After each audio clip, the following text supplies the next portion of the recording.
Are you currently working from home? And are you currently stressed out by it?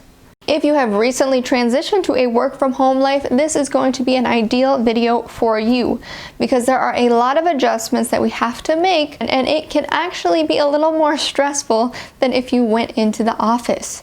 But there are 5 tips that I have for you to make this transition much easier. Now be sure to tune in for the entire video because I'm going to take you from the very beginning of your day in the tip 1, your morning, to the very end of your day in the evening.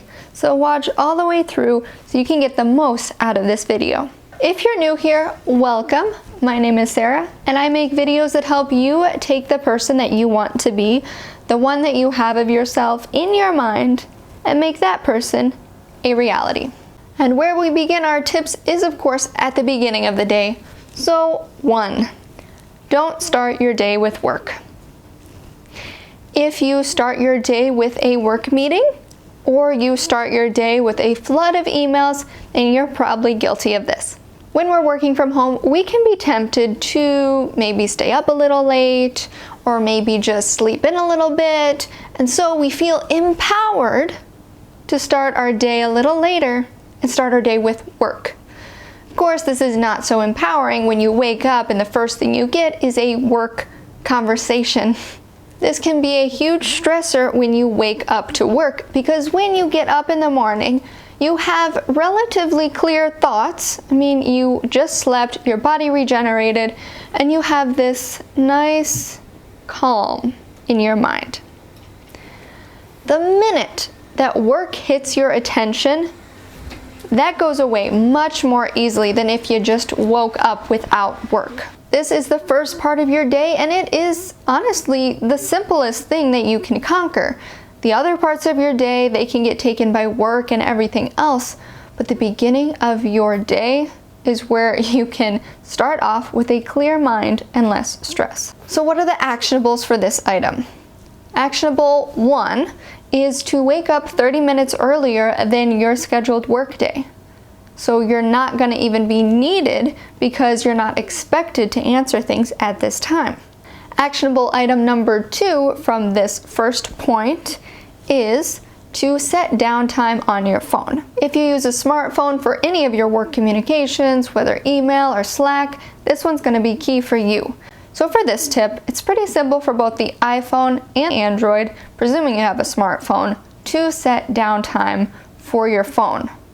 So in the iPhone, you're going to go to Settings, you're going to type in Screen Time, you're going to go down and you're going to see Downtime, and when you click on that, you're going to be able to see when you can start the flood of emails or the flood of social media, because you're not going to see those emails pop up as notifications as a banner on your phone.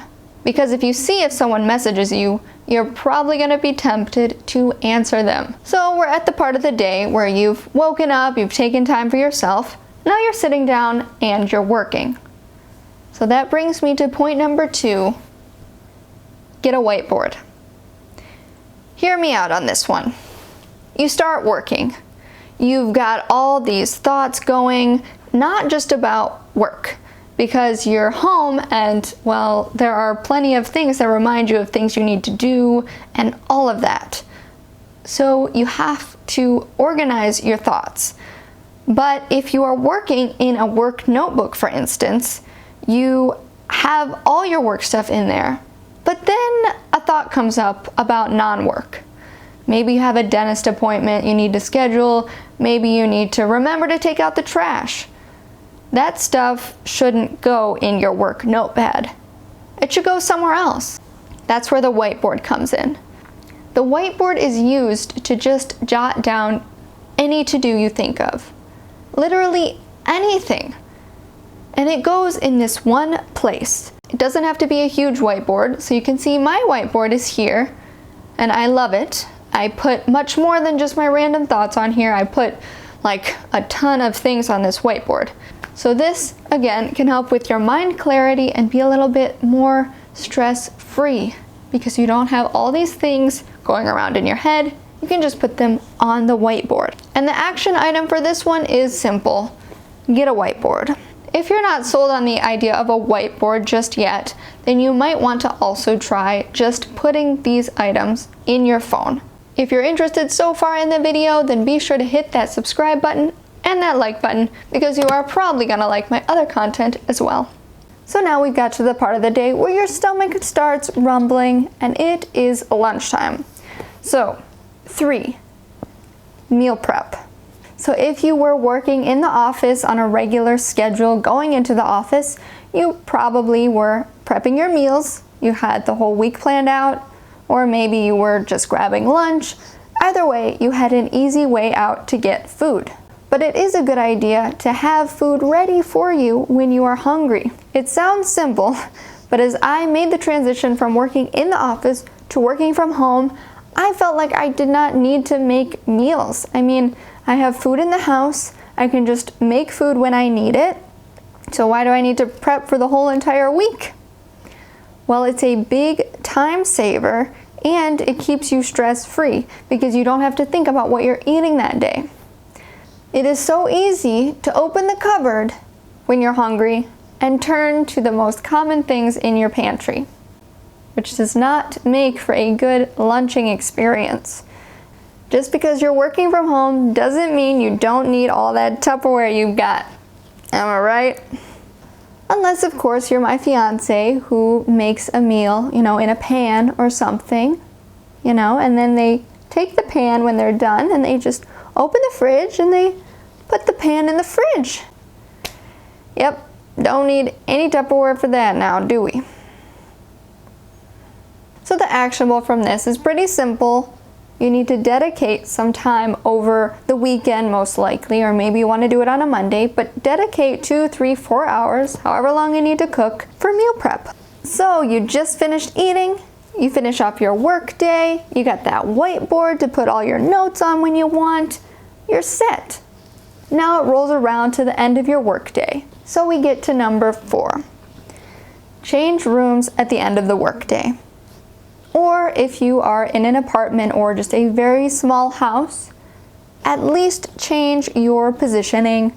If you're at a desk, go to the other side of the room or go to the kitchen or something. Get to another area. You should close your day around the same time every day.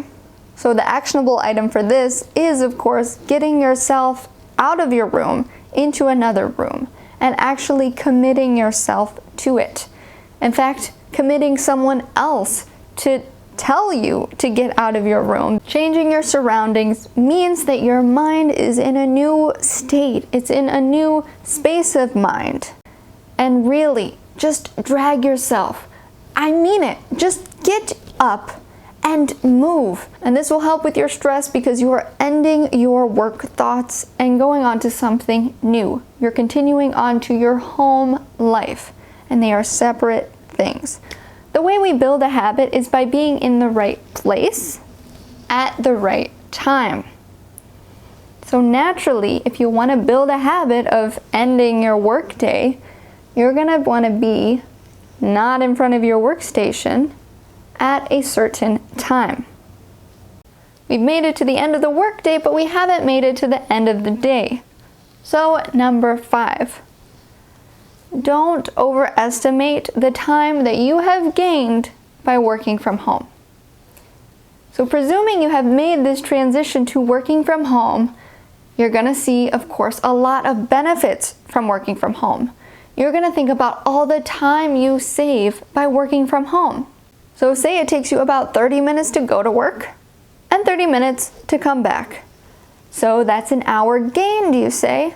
So then you estimate that it obviously takes you a while to get up and get ready in the morning.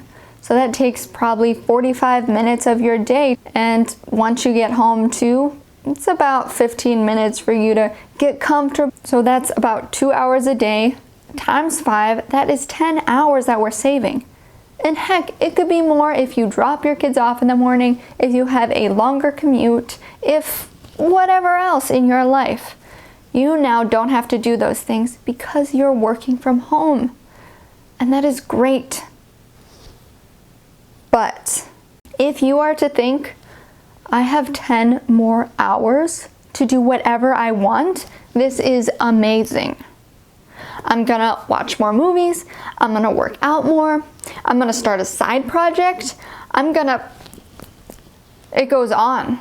You just feel so empowered, which is great, but you also overestimate the time you've gained, and thus when you try to fit more in, like too much more in, you start getting stressed because it is very easy for us to use the time we have to fill it up with things we want to do, which is what we want to avoid at the end of our workday. So for this actionable item, you'll have to get out a notepad, pen, use your phone, whatever, and do the math with how much you've gained in time from working from home.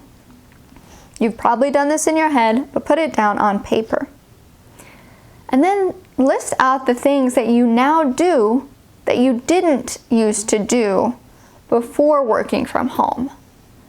Like you watch more Netflix, like you go on Twitter more, you're listening to the news more, all that stuff. Make sure you put that down. Look at them side by side and see if they're reasonable or not. If you find that you're feeling rushed in this work from home space, then this point number 5 is probably going to be a big one for you.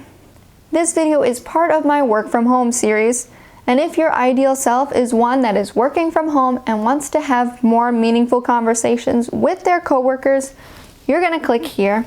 And if you're working from home and unfortunately are working from home with a micromanaging boss, I really empathize with you, and I really encourage you to check out this video here.